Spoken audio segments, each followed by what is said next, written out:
Доказано е, че умът ни е активен, дори по време на сън.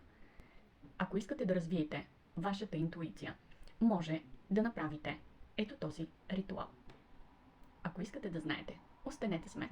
Аз съм Елица Петрова Дзиляни, арт-терапевт, коуч и позитивен психолог. Каква е техниката? Преди да заспите, задайте въпрос, насочен към умът. Направете го като обращение. Нека бъде кратък и ясен. На въпросът да се отговори с да или не. Това като начало. Забележете дори дали ще се събудите през нощта, за да получите краткият, но точен отговор.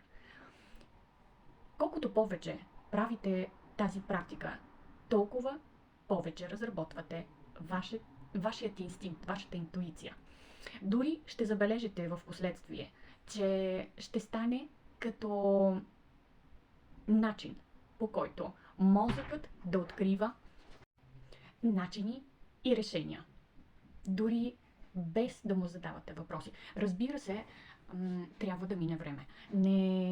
Всичко се разработва с времето. Не съществуват вълшебни пръчки. Това зависи само и единствено от вас. Ако видеото ви е било полезно, кликнете, лайкнете, споделете, за да достигне до повече хора. Аз съм Елица Петрова Дзиляни, арт-терапевт, коуч и позитивен психолог. Цяо и прекрасен цветен ден от мен!